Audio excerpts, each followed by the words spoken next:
ഞാൻ റീസെന്റ് കണ്ട ഒരു മൂവിയാണ് the strangers chapter 1. The strangers എന്ന് പറയുന്ന മൂവി ഫ്രാഞ്ചൈസിയുടെ തേർഡ് മൂവിയാണ് ആൻഡ് ഇതൊരു സ്റ്റാൻഡ് അലോൺ മൂവിയും കൂടിയാണ്. അതായത് സ്ട്രേഞ്ചേഴ്സ് ചാപ്റ്റർ 1 എന്ന് പറയുന്നത് ചാപ്റ്റർ 1 കണക്ട് ചെയ്തിട്ടായിരിക്കും ഇനി വരാൻ പോകുന്ന മൂവീസ് ഒക്കെ.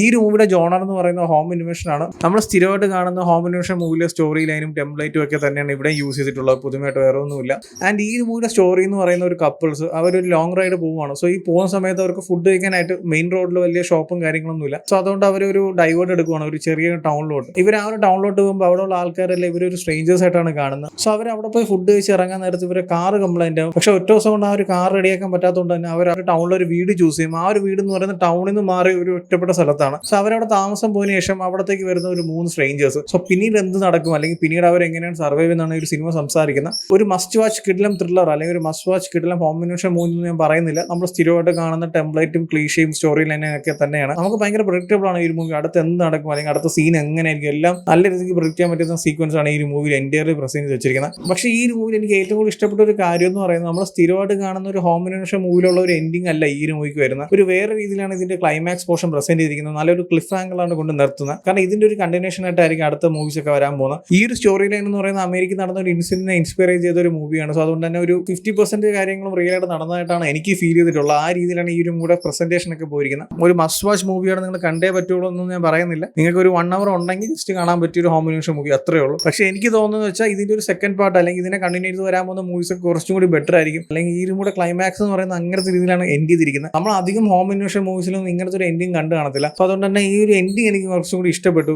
അതിനെ കണക്ട് ചെയ്ത് വരാൻ പോകുന്ന കാര്യങ്ങൾ ഇതിനേക്കാളും കുറച്ചും കൂടി ത്രില്ലായിരുന്നെങ്കിൽ ഒരു അടിപൊളി എക്സ്പീരിയൻസ് ആയിരിക്കും. സോ എന്തായാലും കാത്തിരുന്ന് കാണാം. ഇപ്പോൾ എന്തായാലും നിങ്ങൾ കണ്ടു നോക്കൂ. ഒരു must watch thriller home invasion movie എന്നൊന്നും പറയുന്നില്ല. സിമ്പിൾ പടമാണ്. ജസ്റ്റ് കണ്ടു നോക്കൂ. ഒരു നൈസ് എക്സ്പീരിയൻസ് ആയിരിക്കും മൂവി. സോ ഓൾറെഡി ഈ മൂവി കണ്ടവരാണെങ്കിൽ നിങ്ങളെ ഒപ്പീനിയൻസ് എന്താ വെച്ചാൽ കമന്റ് ചെയ്യൂ. വീഡിയോ ഇഷ്ടപ്പെട്ടാൽ ലൈക്ക് ചെയ്യൂ, ഷെയർ ചെയ്യൂ. ഇതുപോലത്തെ കൂടുതൽ വീഡിയോസിനായി ചാനൽ സബ്സ്ക്രൈബ് ചെയ്യൂ.